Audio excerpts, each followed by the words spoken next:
नमस्कार, news and competition के रगड़ चैनल में आपका स्वागत है। देखते हैं उत्तराखंड की 10 महत्वपूर्ण खबरें। सीएम बोले सिर्फ भर्ती परीक्षाओं के लिए बनेगा सख्त कानून, बोर्ड परीक्षाओं में नहीं लगेगा नकल विरोधी कानून।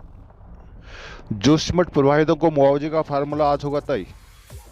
उत्तराखंड के 4 शहरों में ड्रोन से पकड़ी जाएगी हाउस टैक्स चोरी।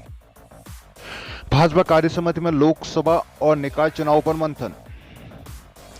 पर्यावरणीय सेवाओं के बदले ग्रीन बोनस कब। वन निगम अध्यक्ष ने रद्द की वन निगम एमडी की तबादला लिस्ट। G20 में मोटे अनाज के व्यंजन परोसे जाएंगे, सीएम। वन विभाग की भूमि बताएगी रेलवे का इतिहास। जनवरी में सामान्य से 62% तक कम हुई बारिश। लाल कुआं में हर साल बढ़ रहे हैं 7.5% वोटर। नैनीताल हली गांव की जलवायु बनी पहली, साथ उग रहे हैं आम और बांझ। बिजली कटौती के खिलाफ सड़कों पर उतरे लोग।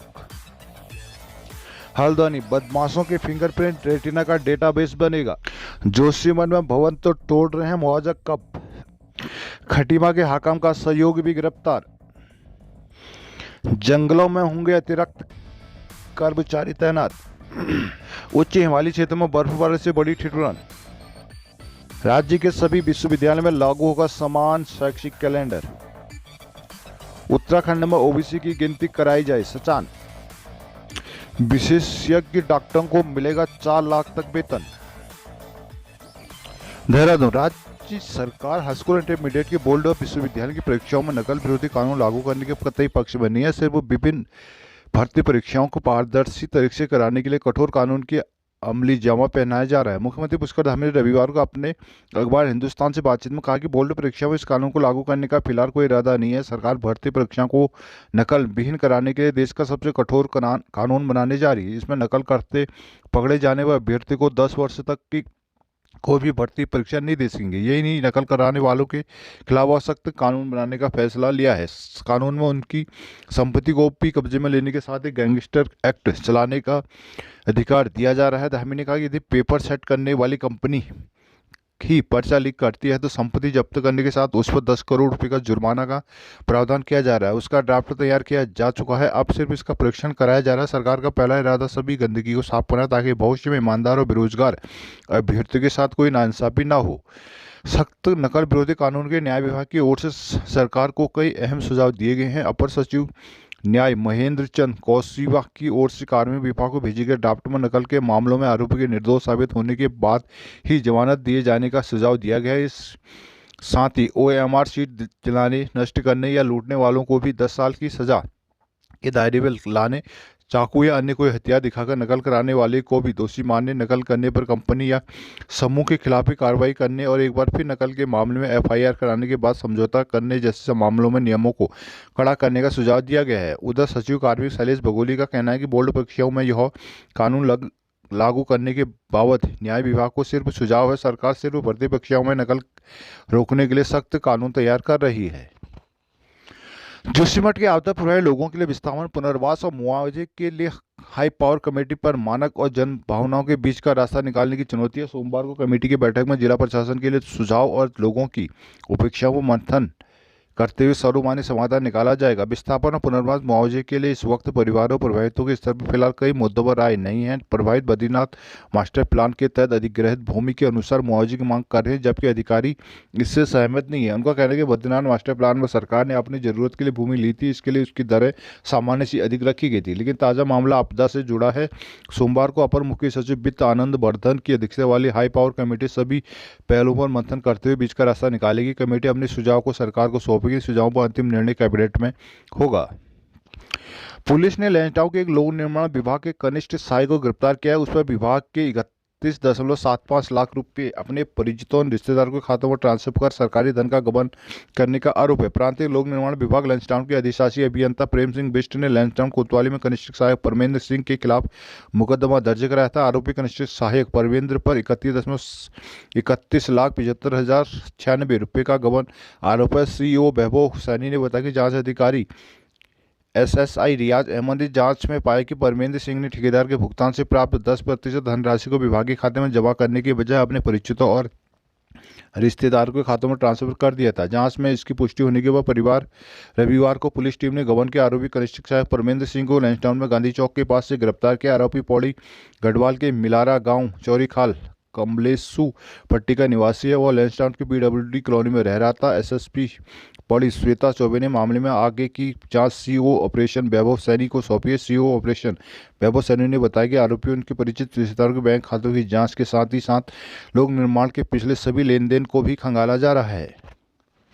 उत्तराखंड के नगर निकाय में हाउस टैक्स चोरी पकड़ने में ड्रोन कारगर साबित हो रहा है। जीआईएस सर्वे में बड़े पैमाने पर हाउस टैक्स की चोरी पकड़ी गई। प्रथम चरण में 7 निकायों में से 4 ने ड्रोन सर्वे का काम पूरा हो चुका है, जिसमें 20% भवन ऐसे पाए गए जो हाउस टैक्स जमा ही नहीं कर रहे हैं। प्रदेश सरकार हाउस टैक्स प्रणाली को रियल टाइम करने जा रही है, यानी जिला जितना भवन का आकार है उसी अनुपात में लोगों को टैक्स चुकाना होगा। इसके लिए देहरादून, हरिद्वार, हल्द्वानी, रुद्रपुर, नैनीताल, पंतनगर और रुड़की में ड्रोन के जरिए जीआईएस सर्वे कराया जा रहा है। शहरी विकास विभाग के पास अभी तक 4 शहरों के सर्वे के डाटा उपलब्ध हो चुका है, जिस आधार पर हाउस टैक्स जमा करने की जा रही है। गड़बड़ी और चोरी को पकड़ा जा रहा है। निकायों से किया जा रहा है डाटा का मिलान। देहरादून, हरिद्वार, हल्द्वानी और रुद्रपुर नगर निगम में से एरियल सर्वे का काम पूरा हो चुका है। सर्वे से प्राप्त आंकड़ों का मिलान शहरी विकास विभाग निकाय के प्रॉपर्टी रजिस्टर से कर रहा है, जिसमें करीब 20% ऐसे भवन मिले जो निकायों को हाउस टैक्स नहीं दे रहे हैं। उत्तराखंड में हाउस टैक्स सुधार लागू नहीं होने से केंद्र सरकार ने केंद्रीय वित्तीय आयोग की पहली किस्त का भुगतान अब तक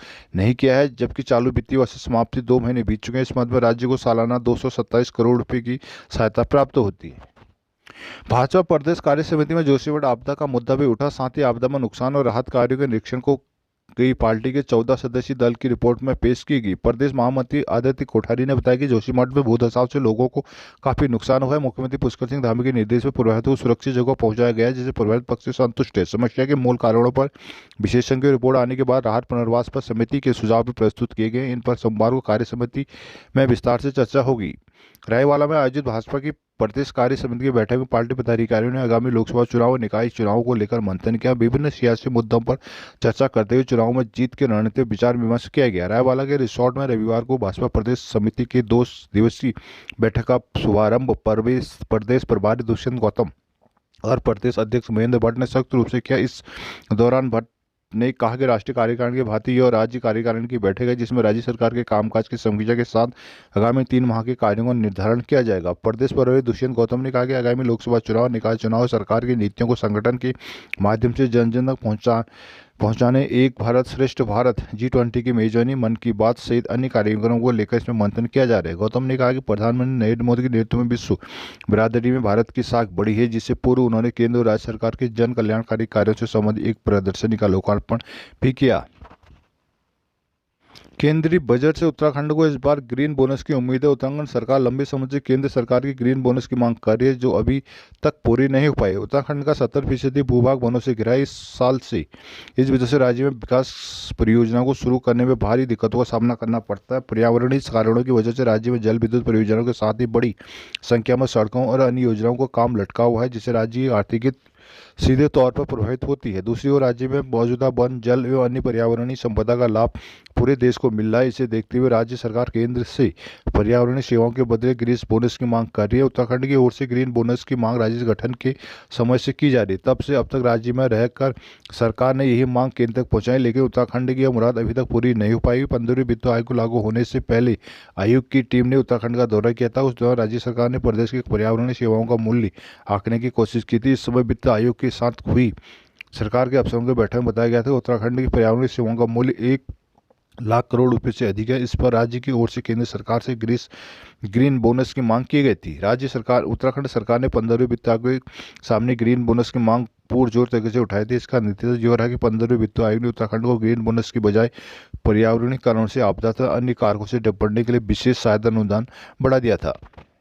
पुष्कर सिंह धामी ने कहा कि उत्तराखंड में G20 के मेहमानों को मोटे अनाज मिलेट के व्यंजन परोसे जाएंगे। उन्होंने मोटे अनाज के पकवानों को बढ़ावा देने पर जोर दिया। देहरादून में प्रधानमंत्री नरेंद्र मोदी के मन की बात कार्यक्रम को सुनने के बाद आयोजित समारोह के दौरान धामी ने बच्चों से बातचीत कर इनका हौसला बढ़ाया। मुख्यमंत्री ने रविवार को राष्ट्रीय दृष्टि दिव्यांगजन सशक्तिकरण संस्थान NIBH देहरादून के सभागार में बच्चों के साथ मन की बात कार्यक्रम में प्रधानमंत्री नरेंद्र मोदी के विचार सुने। कार्यक्रम में समाज कल्याण विभाग के राजकीय आश्रम पद्धति विद्यालय अधोईवाला के बच्चों ने भी हिस्सा लिया था। इस दौरान कैबिनेट मंत्री गणेश जोशी भी उपस्थित रहे। कार्यक्रम में सीएम ने कहा कि मन की बात के माध्यम से प्रधानमंत्री मोदी ने देश में विभिन्न क्षेत्रों में सराहनीय कार्य करने वालों को वैश्विक पहचान दिलाने का कार्य किया है। पीएम ने गोवा में आयोजित पर्पल फेस्ट का जिक्र किया, जिसमें 50,000 से अधिक लोग शामिल हुए, जिसमें दिव्यांगजनों के लिए अनेक कार्यक्रमों का आयोजन किया गया था। उन्होंने कहा कि प्रधानमंत्री के नेतृत्व में दिव्यांगजनों के कल्याण के लिए अनेक सराहनीय कार्य हो रहे हैं। जिन्होंने बताया कि राज्य में G20 के तहत 2 बैठकें होंगी, उनमें मिलेट यानी मोटे अनाज के व्यंजन भी परोसे जाएंगे। मिलेट को अंतर्राष्ट्रीय स्तर पर पहचान दिलाने का हमारे पास यह सुनहरा अवसर है। मुख्यमंत्री ने कहा कि बच्चों के साथ पीएम मोदी की मन की बात सुनकर अच्छा लगा।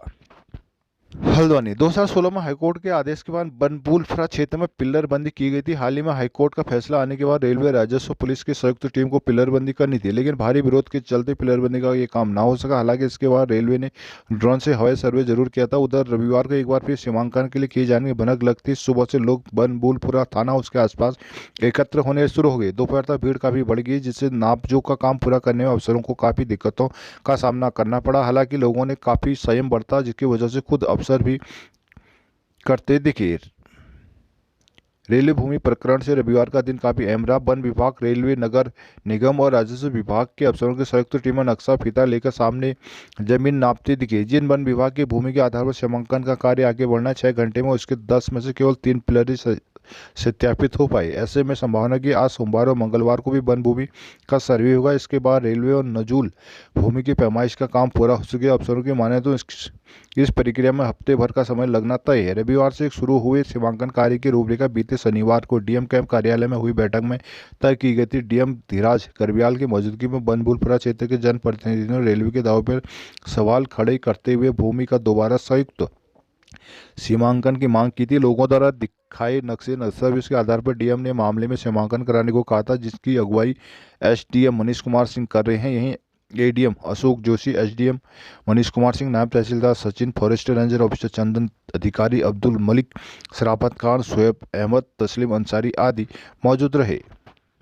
नैनीताल से हल्द्वानी के बीच इन दिनों सीएनजी बसों का ट्रायल चल रहा है। ट्रायल अब तक पूरी तरह सफल रहा। ट्रायल टाटा मोटर की बीते 2 दिनों से रोजाना अपनी सीएनजी बसों को नैनीताल से हल्द्वानी के बीच ट्रायल के लिए चला रही है। इस बीच 24 सीटों वाली बस में सवारियों के स्थान पर 2125 टाइलें रखी गई। हर सीट पर एक व्यक्ति के वजन के बराबर 85 टाइलों को रखा गया है। बस के चालक सतीश राम और सुरेंद्र प्रताप मौर्य ने बताया कि बस 15 किलोग्राम गैस में 115 किलोमीटर का सफर तय कर रही है। फिलहाल पहाड़ी रास्तों में बस का ट्रायल किया जा रहा है। बस के निरीक्षण के दौरान नैनीताल हल्द्वानी रोड पर किसी तरह की दिक्कत पेश नहीं आई। उन्होंने बताया कि आम डीजल बसों के मुकाबले यह सीएनजी बस शांत होने के साथ ही बेहतर माइलेज भी देती है, साथ ही पर्यावरण के लिए भी काफ़ी अच्छी है। भूतत्व खनिकार विभाग देहरादून की टीम ने नैनीताल और उधम सिंह नगर जिले में 3 दिन स्टोन क्रशरों की जांच का अभियान चलाया। अनियमितता मिलने पर 18 स्टोन क्रशर को सीज किया गया। भूतत्व खनिकार इकाई के निदेशक एसएल पैट्रिक और अपर निदेशक राजपाल लेगा की अगुवाई में टीम ने 27, 28 और 29 जनवरी को 24 स्टोन क्रशर की जांच की। अनियमितता मिलने पर उधम सिंह नगर के 16, नैनीताल जिले के 2 स्टोन क्रशर सहित 8 वाहनों को सीज कर दिया गया। सीज किए गए स्टोन क्रशर का रवाना पोल्टर बंद कर दिया गया। कुछ स्टोन क्रशर में लगे सीसीटीवी कैमरों में अवैध खनन की गतिविधियां रिकॉर्ड हुई है। कुछ स्टोन क्रशर दिन रात अवैध तरीके से आरबीएम खरीदा जा रहा है। जांच टीम में जिला खनन अधिकारी ऐश्वर्या शाह, माइन इंस्पेक्टर सुष्मिता पंत, नवीन सिंह, जिज्ञासा बिष्ट, काजिम रजा, लाल, सबीना नाज आदि शामिल रहे। रोड में कर्मियों को 31 जनवरी से प्रस्तावित हड़ताल से कुमाऊं में रोजाना सफर करने वाले 10,000 यात्रियों को प्रभावित होने की आशंका है। सबसे ज्यादा असर दिल्ली रूट के यात्रियों पर पड़ेगा। इसे देखते हुए परिवहन विभाग यात्रियों के लिए वैकल्पिक व्यवस्था करने में जुट गया। परिवहन निगम के अधिकारियों से विभिन्न रूटों पर दौड़ने वाली रोडवेज बसों की डिटेल के साथ ही टाइम टेबल की जानकारी मांगी गई है। इसके अलावा केमो और प्राइवेट बस संचालकों से बातचीत की जा रही है। कुमाऊं के करीब 8 डिपो से दिल्ली को रोज 35 से अधिक रोडवेज बसें संचालित होते हैं, जिसमें 5,000 से अधिक यात्री सफर करते हैं। कर्मचारी हड़ताल करते हैं तो इस रूट के यात्री ज़्यादा प्रभावित होंगे। इसके अलावा दून रूट पर करीब 1,000, बरेली रूट पर करीब 900 यात्री, पंजाब 800 यात्री, नैनीताल रूट पर 600, टनकपुर रूट पर 400 यात्रियों के अलावा कानपुर, फरीदाबाद, आगरा समेत कई रूट सैकड़ों यात्री सफर करते हैं। इन सब रूटों के लिए वैकल्पिक इंतजाम करना आसान न होगा। नैनीताल जिले के मैदानी क्षेत्र में आबादी में हर साल अच्छी खासी अब बढ़ोतरी हो रही है। रामनगर, कालाढूंगी, हल्द्वानी विधानसभा क्षेत्र से प्रति वर्ष 3.5 वोटर बढ़ रहे हैं, जबकि कालाढूंगी विधानसभा क्षेत्र में ये आंकड़ा प्रति वर्ष 4.5% के आसपास पहुंच जाता है। इस social special development for communities foundation की रिपोर्ट में ये कह रही है। रिपोर्ट के अनुसार 2012 से 2022 तक नैनीताल जिले के सभी 6 विधानसभा सीटों में 1.91 लाख से अधिक वोटर बढ़े हैं। एक दशक में किसी जिले में अचानक वोटरों की संख्या बढ़ने के मामले में नैनीताल 32 के साथ राज्य में तीसरे पायदान पर है। सबसे पहले स्थान पर यूएस नगर 43। हर दिन हो रही घंटों बिजली कटौती का सिलसिला थमने का नाम नहीं ले रहा। स्थिति जो है कि लोगों ने सड़कों पर प्रदर्शन करना भी शुरू कर दिया। रविवार को युवा कांग्रेस ने तिकोनिया बुद्ध पार्क में सरकार के खिलाफ प्रदर्शन किया। वही पोली सीट में स्थानीय पार्षद के नेतृत्व में लोगों ने ऊर्जा निगम का पुतला फूंका। छुट्टी के दिन कालाढूंगी चौराहे पर काठगोदाम के बिजली घर से जुड़े इलाकों में 7 घंटे बिजली गुल रहने से हजारों लोगों को परेशानी का सामना करना पड़ा। विभागीय अधिकारियों के अनुसार लाइनों के मेंटेनेंस के लिए कटौती की गई है। पिछले करीब 1 मार्च से ऊर्जा निगम लाइनों को ठीक करने के नाम पर घंटों कटौती कर रहा है। रविवार सुबह 10 बजे से कालाढूंगी रोड और काठगोदाम के इलाकों में बिजली गुल होगी। शाम 5 बजे तक सप्लाई बंद रही। इस बीच वजह से बुजुर्गों और बच्चों को सबसे अधिक परेशानी का सामना करना पड़ा। लोग ठंड से बचाने वाले बिजली उपकरण का प्रयोग नहीं कर पाए। बिजली कटौती होने से बच्चों की पढ़ाई भी प्रभावित हो रही है। वहीं जल संस्थान की पेयजल सप्लाई पर भी असर पड़ रहा है। सुबह के समय कटौती होने से ट्यूबवेल का संचालन नहीं हो रहा, जिससे पेयजल का संकट बन रहा है। जल संस्थान के अधिकारियों के अनुसार शहरी और ग्रामीण क्षेत्रों में 40% सप्लाई प्रभावित हो रही है। उधर ऊर्जा निगम के अधिकारियों का तर्क है गर्मियों की तैयारी के लिए लाइनों में काम किया जा रहा है। उनका कहना है कि गर्मियों में मांग बढ़ जाती है, इसलिए तैयारी के लिए कटौती की जा रही है। जल्दी इस पर रोक लगा दी जाएगी। हल्द्वानी, किसी भी अपराध को अंजाम देने आरोपियों के लिए अब बच निकलना आसान ना होगा। उन्हें दबोचने के लिए पुलिस फिंगरप्रिंट, रेटिना, आंखों की पुतली की स्कैनिंग का डेटाबेस तैयार करने की योजना बना रही है। जल्दी कुमाऊं के सभी थानों में इस योजना को शुरू कर दिया गया। आपराधिक घटनाओं में जांच के दौरान फोरेंसिक एक्सपर्ट को अपराधी के हाथों और पैरों की उंगलियों के निशान प्राप्त हो जाते हैं, लेकिन अपराधियों के पकड़े में आने से इनका मिलान नहीं हो पाता, जिससे अपराधी बचने में कामयाब हो जाते हैं। लेकिन अब पुलिस हर घटना में शामिल अपराधियों के फोटो, पता, फिंगरप्रिंट, रेटिना और आंखों की पुतली का डाटा ऑनलाइन अपलोड करेगी, जिससे घटनास्थल पर मिले अंगुलियों को निशान को कंप्यूटर पर अपलोड कर बदमाशों के फिंगरप्रिंट से मिलान किया जाएगा। मिलान होने पर असल आरोपी की पहचान की जा सकेगी। आईजी के मुताबिक पुलिस ने अपराधियों का डेटा तैयार करना शुरू कर दिया है। जल्दी कुमाऊं के जिलों में प्रक्रिया शुरू कर दी जाएगी। देहरादून, राज्य के सभी राजकीय विश्वविद्यालयों में एक समान शैक्षिक कैलेंडर लागू किया जाएगा। इसके तहत विश्वविद्यालय महाविद्यालयों में छात्रों के लिए एक प्रवेश, एक परीक्षा, एक परिणाम, एक चुनाव एवं एक दीक्षांत समारोह के फार्मूले से एक रूपता लाई जाएगी। इससे छात्र छात्राओं को समय बचने के साथ ही अन्यत्र संस्थानों में प्रवेश लेने के लिए सहूलियत रहेगी। रविवार को उच्च शिक्षा मंत्री डॉक्टर धन सिंह रावत ने सचिवालय स्थित डीएमसी सभागार में उच्च शिक्षा विभाग की समीक्षा बैठक में इसके निर्देश दिए। कहा कि सभी विश्वविद्यालयों के कुलपति आपस में बैठकर 2 सप्ताह में शैक्षिक कैलेंडर का ड्राफ्ट तैयार करें। सभी विश्वविद्यालयों को इनसे संबद्ध कॉलेजों में 180 दिन अनिवार्य रूप से कक्षाएं संचालित करानी होगी। परीक्षा में बैठने के लिए पूर्व में निर्धारित 75% उपस्थिति को अनिवार्य रूप से लागू किया जाएगा। विभाग के मंत्री ने कहा कि उच्च शिक्षा की गुणवत्ता एवं रोजगार परक बनाने के लिए विश्वविद्यालयों और सभी कॉलेजों को नैक मूल्यांकन कराना आवश्यक होगा। मौजूदा सचिव उच्च शिक्षा शैलेश बगोली, सचिव संस्कृत शिक्षा चंद्रेश यादव, निर्देश उच्च शिक्षा प्रोफेसर जगदीश पटसाल, सलाहकार रूसा प्रोफेसर MSM रावत, समस्त राजकीय विश्वविद्यालयों के कुलपति, कुल सचिव, परीक्षा नियंत्रक आदि उपस्थित रहे।